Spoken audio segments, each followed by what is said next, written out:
जैसा कि मैंने इस पे एक आवाज़ उठाई इस नलकूप पर, यह नलकूप इतनी जर्जर स्थिति में था, ना तो इसमें स्टार्टर था, ना इसमें कटआउट लगाया गया था, और ना इसमें कहीं से कोई चालू या बंद करने के लिए कोई बटन थी। इसमें केवल जुगाड़ था। और बिल्डिंग की बात करें तो मैंने जैसा पिछली वीडियो में आप लोगों को मैंने दिखाया भी था कि यह बिल्डिंग धंस चुकी थी। अब धंस क्यों गई? क्या इसकी नींव कमज़ोर थी? नींव की गहराई कम थी? किस कारण से यह धंस गई? 2014 में इसका निर्माण होता है और 2024 में यह ख़त्म हो जाती है। मित्रों नमस्कार। जैसा कि मैंने बताया कि उत्तर प्रदेश में ना तो बारिश है और ना तो नहर है कहीं, तो जो यह सरकारी नलकूप लगा हुआ है, इसी के सहारे लोगों की खेती बाड़ी किसी तरीके से इस बार धान की रोपाई लोग कर रहे हैं। और इसी के सहारे इस बार बारिश न होने के कारण और ना तो नहर आने के कारण, नहर में पानी भी आ रहा है तो इतना पानी नहीं है कि सभी किसानों की उससे सिंचाई हो सके।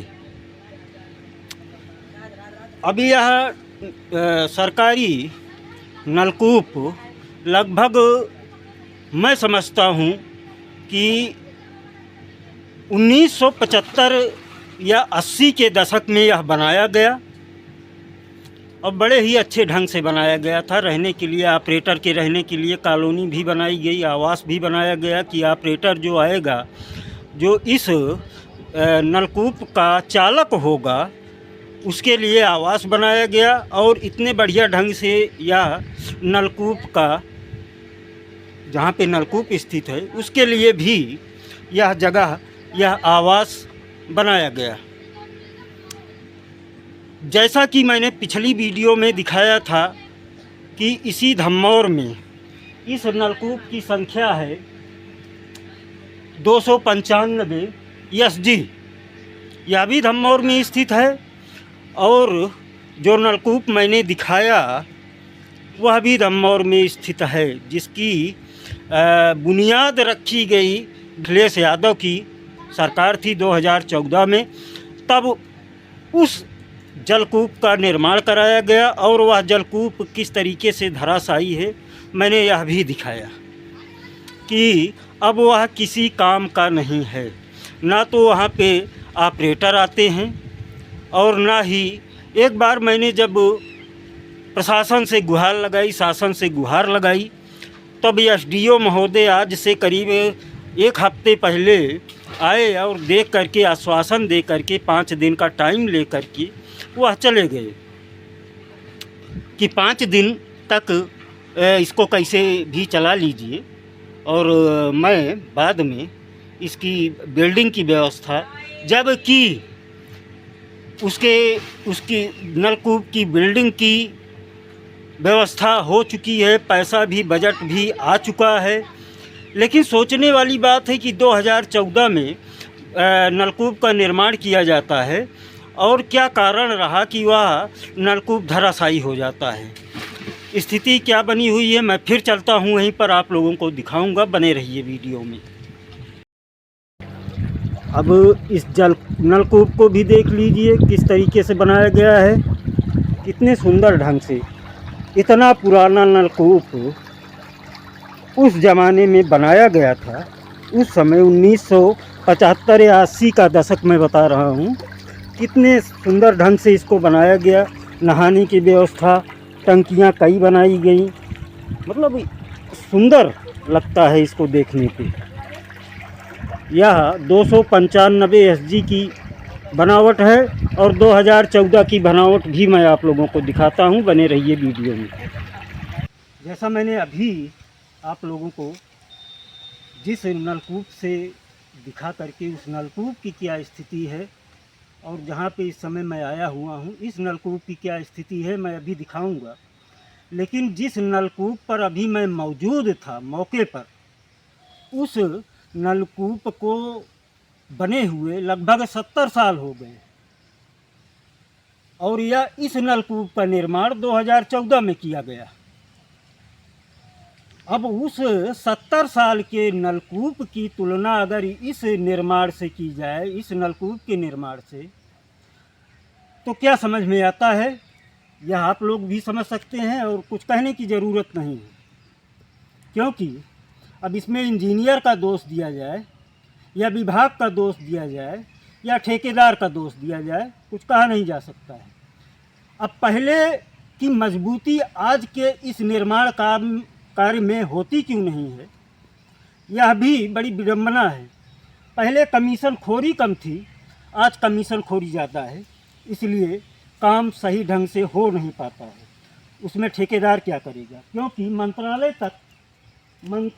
तक कुछ न कुछ देना पड़ता है। अब जैसा कि मैंने इस पर एक आवाज़ उठाई इस नलकूप पर, यह नलकूप इतनी जर्जर स्थिति में था, ना तो इसमें स्टार्टर था, ना इसमें कटआउट लगाया गया था, और ना इसमें कहीं से कोई चालू या बंद करने के लिए कोई बटन थी। इसमें केवल जुगाड़ था। और बिल्डिंग की बात करें तो मैंने जैसा पिछली वीडियो में आप लोगों को मैंने दिखाया भी था कि यह बिल्डिंग धंस चुकी थी। अब धंस क्यों गई? क्या इसकी नींव कमज़ोर थी, नींव की गहराई कम थी, किस कारण से यह धंस गई? 2014 में इसका निर्माण होता है और 2024 में यह ख़त्म हो जाती है। अब बात करते हैं कि इससे सिंचाई कैसे होती थी, किस तरीके से लोग, एक गरीब किसान, एक अनपढ़ किसान जिसको बिजली के बारे में कोई जानकारी नहीं है कि बिजली का कोई फेस डाउन आया है या कोई फेस तेज आया है, उससे कोई मतलब नहीं है। केवल कटिया के सहारे यह ट्यूबवेल चलाया जाता था। काफ़ी आवाज़ उठाने के बाद एसडीओ महोदय आए, आश्वासन मिला, तो उन्होंने काम भी बड़ा अच्छा किया। किसान को इस टाइम पर पानी की ज़रूरत है। बिल्डिंग जैसे थी तैसे थी, कम से कम इसके अंदर जो विद्युत के उपकरण लगाए गए थे इस नलकूप को चलाने के लिए, उसको दुरुस्त करा दिया गया होता, नलकूप जैसे तैसे चलता रहता। क्योंकि उस खतरनाक स्थिति में था ये कि किसी भी किसान की जान जा सकती थी। इसके लिए मैंने आवाज़ उठाई थी।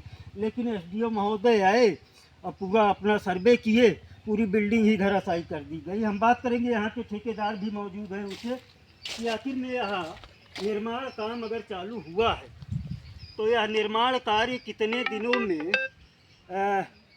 दिनों में बनकर यह तैयार होगा और तैयार होने के बाद में किसानों के सुपुर्द किया जाएगा। क्योंकि धान की फसल जो है, वो मैं कहूँगा कैमरामैन से कि धान की फसल दिखाएं, और धान की फसल अब सिंचाई के कगार पर आती हुई दिख रही हैं। क्योंकि किसी न किसी तरीके से किसान ने फसल तो लगा ली है, लेकिन ना तो नहर है और न ही अब यह नलकूप रह गया है। मैं कैमरामैन से कहूँगा कि वह मेरे साथ थोड़ा चहलकदमी करते रहें, क्योंकि एक ही जगह पर स्थिर रहेंगे तो हम सब लोगों की बात नहीं रख पाएंगे। तो यहाँ पर ठेकेदार भी मौजूद हैं, हम इनसे पूछेंगे कि अब तो यह बिल्डिंग गिर चुकी है, जब तक बिल्डिंग दोबारा बनकर तैयार नहीं होती है, नलकूप चालू नहीं होगा। तो अनुमानित दिन कुछ रखा गया होगा आप लोगों के सामने भी कि इतने दिन में इसको तैयार करके देना है। 20 से 25 दिन लगेगा। 20 से 25 दिन में यह तैयार हो जाएगा पक्का। तो किसानों को सुपुर्द कर दिया जाएगा, कहने का मतलब। तो अगर 20 से 25 दिन में यह तैयार हो जाता है और थोड़ा बहुत अगर कृपा दृष्टि ऊपर वाले की बनी रही तो यह फसल बची रहेगी, अन्यथा 20 या 25 दिन में यह धराशायी हो जाएंगी, कोई बात नहीं। लेकिन जहाँ तक मैं बात करूँगा प्रशासन की, या एसडीओ महोदय आए थे, उन्होंने सर्वे किया, सब कुछ देखा, उन्होंने गहराई को, इस पूरे प्रकरण को गहराई में नहीं लिया। क्योंकि इस पीरियड में अगर बिल्डिंग की तैयारी की जाती है, बिल्डिंग का पुनः निर्माण किया जाता है, तो कहीं ना कहीं किसानों को कठिनाइयों का सामना करना पड़ सकता है और उनकी फसल को कहीं ना कहीं नुकसान भी हो सकता है।